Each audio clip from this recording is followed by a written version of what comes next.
네, 여러분 안녕하세요. 자, 이 리플이 일시적으로 4,000원짜리를 이탈했다가 반등이 나와줬죠. 그리고 나서 다시 한번 4,000원짜리의 지지 여부를 확인하면서 역het솔 차트, 그쵸? 이렇게 역het솔 차트를 만들어가고 있는 상황에서 다시 한번 상승의 모멘텀을 만들어줄 8월 15일에 SEC의 소송 항소 여부가 주목이 되고 있는데, 이번 영상에서는 이 리플이 가장 많은 수혜를 받을 것으로 기대가 되고 있는 지니어스 법안에 대해서 좀 말씀을 드려볼까 합니다. 도대체 어떤 부분이 이 리플에 가장 큰 수혜를 줄 수 있는지 말씀을 들어보려고 하는데, 관련돼서 대응 방법과 어떤 이슈들인지 함께 살펴보도록 하겠습니다. 자, 뉴스를 보게 되시면 리플 잇따른 악재에 휘청이고 있다. 그래서 지금 일각에서는 상승이 꺾였다, 혹은 기대감이 아주 유효하다라고 지금 얘기들이 나오고 있는데, 자, 지니어스 법안 그리고 파트너 확대로 반등을 모색하고 있다라고 얘기를 하고 있어요. 자, 내용을 보게 되면 관세 압박으로 가상자산 시장 전반이 흔들리는 가운데 비트코인과 이더리움에 이어서 세 번째로 관심을 많이 받고 있는 이 리플이 내부 악재까지 겹치면서 큰 하락을 보였다. 제도권 편익 기대감에도 불구하고 온체인 활용 부진, 그리고 대형 투자자 집중 매도, 법적 불확실성 등의 리스크가 동시에 부각이 되면서 투자 심리가 다소 위축이 되는 모습이다라고 얘기를 하고 있어요. 자, 그래서 비트코인과 이더리움 역시 도널드 트럼프 전 대통령의 무역 협상 시한 압박 발언 이후에 하락하는 흐름을 보였지만 리플이 상대적으로 더 큰 낙폭을 보였다. 자, 이건 뭐 당연한 거예요. 왜냐하면은 리플이 상대적으로 많이 오르기도 했었으니까요. 이러한 가격 움직임에 시장에서는 리플의 사업성의 회의론이 다시 부상하는 모습이다. 리플은 수년간 300개 이상 글로벌 금융기관과의 제휴를 기반으로 빠르고 저렴한 송금을 강조해왔지만, 실제로는 많은 기관들이 리플이 강조해온 온체인 결제 대신에 내부망이나 API 기반 오프체인 결제를 활용하고 있다라는 지적인데, 규제 한계 때문이겠죠, 아무래도. 자, 그리고 이제 데이비드 슈워츠 리플 최고 기술 책임자는 기관들이 온체인 결제를 꺼리는 이유는 탈중앙화 결제 시스템의 규제 준수 때문이라면서 기업 결제 방식의 완전한 탈중앙화 힘든 것도 이 때문이다라고 설명을 하고 있다라는 거죠. 자, 그리고 또 중요한 거는 이제 리플 공동 창업자인 크리스 라슨의 대규모 매도도 투자 심리에 부정적 영향을 줬다라고 얘기를 하고 있는데, 사실 근데 이 부분에서는 이제 분할 매도를 하고 있는 거기 때문에 아무래도 리스크 관리 차원이겠죠. 그래서 이게 뭐 그렇게 큰 영향을 줬다라고 말하기는 좀 애매해요. 자, 그래서 이제 결국 중요한 거는 리플을 둘러싼 정책 환경 역시 일부 우호적인 신호를 보내고 있는데, 최근에 미국에서 통과된 지니어스 법안 굉장히 중요하죠. 이 규제 명확성과 산업 육성을 병행하는 내용을 담고 있으며, 리플이 출시한 스테이블 코인 RLUSD는 해당 법안을 중수하는 뭐다 첫 번째 사례로 언급이 되고 있다라는 거예요. 자, 그래서 이 법안이 시행 이후 리플은 미국 연방금융기관인 앵커리지 디지털과 협력해서 RLUSD를 기반으로 한 결제 네트워크를 확장하겠다라고 얘기를 하고 있고요. 자, 그리고 이제 SEC와의 8월 중순이니까 8월 한 15일쯤 이때 이제 기점으로 종결 여부가 가시화될 전망이다. 그래서 SEC가 항소를 취하지 않으면 추가 연기 가능성도 있지만 판결 취지상 기각 가능성이 크다라는 것들이 전문가들의 시선이라는 거죠. 이 경우 불확실성 해소가 시장에 긍정적인 영향을 줄 수 있다는 해석이 되고 있다라는 거예요. 자, 그리고 중요한 건 이제 지니어스 법안은 준비금 기반의 스테이블코인 규제 체계를 수립하고요. 감사 의무와 라이센스 할인 요건을 포함해서 리플의 RLUSD 스테이블코인 전략에 직접적인 수혜가 될 것으로 기대가 되고 있다라는 거예요. 자, 여기서 말하고 있는 것처럼 리플, 그쵸? 이 리플이 직접적인 수혜를 받을 것이다 라고 말을 하고 있는데, 실제로도 여러분들 이 지니어스 법안이 가결했다라는 소식에 리플이 어떻게 됐어요? 20%가 넘게 폭등이 나와주기도 했었는데, 자, 여기서 이 지니어스 법안, 그쵸? 이 지니어스 법안이라는 거는 이제 미국에서 암호화폐에 대한 규제를 명확히 하기 위해 제안된 법안이라 볼 수가 있는데, 여기서 중요한 팩트는 미국 내 암호화폐 산업을 키우기 위한 법안이라는 거예요. 자, 그래서 아주 알기 쉽게 여러분들에게 핵심, 그쵸?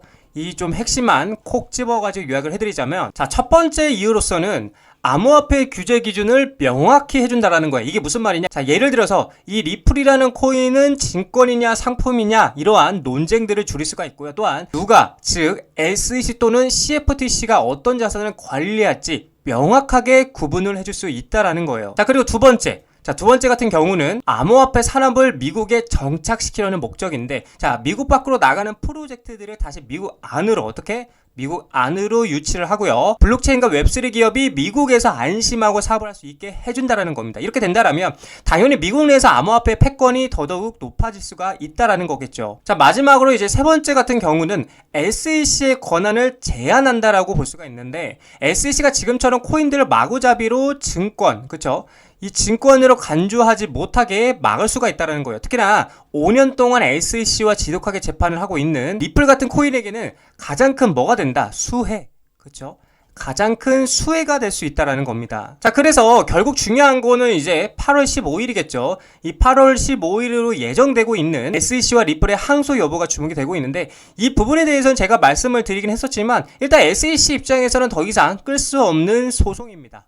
더 이상 이제는 끌 수가 없는 소송인데, 팩트만 말씀드리면 리플과 SEC랑 합의할 수밖에 없다라는 거고, 법적으로는 SEC가 XRP를 질권으로 주장하기 어려운 상태고요. 정치적으로 SEC가 이 소송을, 그쵸? 이 소송을 지속할 정당성, 그리고 자원, 여론, 지지를 모두 잃고 있기 때문에 리플 역시 사후 확정을 위해서는 불확실성을 빨리 제거하고자 하는 실익이 분명하다라는 겁니다. 즉, 지금 남은 것은 언제, 그쵸?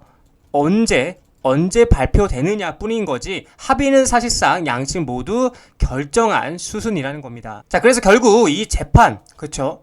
결국 이 재판은 짜여진 각본 중 하나라는 거고요. 이 재판으로 계속해서 개미털기를 하고 있다라는 건데, 사실 여러분들도 아시겠지만 전쟁 말고는 단기간에 이 재판만큼 큰 변동성을 줄 수 있는 재료와 모멘텀은 흔치 않습니다. 그렇기 때문에 계속해서 이 재판을 확정짓지 않고 시간을 끌면서 세력의 물량이 완벽하게 매수되는 시점까지 기다리면서 개미털기를 하고 있다라는 관점인 거죠. 자, 그래서 진짜 본게임은 아직 시작도 하지 않았다라고 계속 말씀드리고, 8월 15일 날 이 재판이 마무리가 된다라면 그동안 리플이 계획하고 있었지만 재판의 불확실성으로 진행되지 못했던 IPO 상장, 그쵸? IPO 상장, CBDC가 있고, 그 다음에 스테이블 코인, 그쵸? 스테이블 코인, 그리고 뭐가 있어요? 또 ETF가 있겠죠? ETF 등등등. 이 모든 게 어떻게 돼요? 한 방에 터지면서가 진짜 본게임의 시작이라고 볼 수가 있겠고요. 이렇게 된다면 비트코인은 현물 ETF 승인 이후에 가격이 어떻게 됐어요?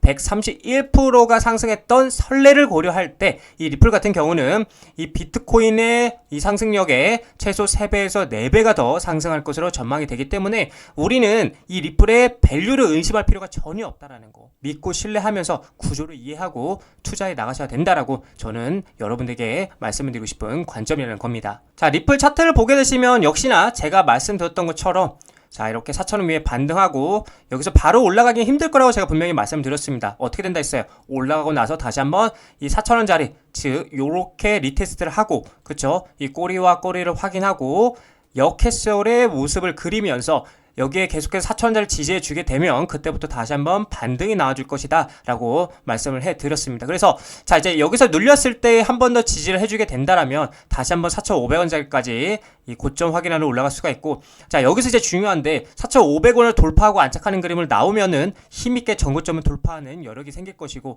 다시 한번 꼬리가 달리고 여기서 눌리게 된다라면 다시 한번 4,000원짜리를 확인하러 떨어질 가능성이 있다라는 걸 여러분들 참고해 주시면 좋을 것 같고요. 일단 단기적 관점에서는 이렇게 4,500원에서 4,000자리가 박스권 무빙을 보여줄 것이다 라고 여러분들에게 말씀을 드리고 싶고, 계속 말씀드리지만 이 4,000원 아래에서부터는 우리가 계속해서 분할 매수를 하면서 모아가면 굉장히 매력적인 자리가 될 것이라고 여러분들에게 말씀을 드리고 싶습니다.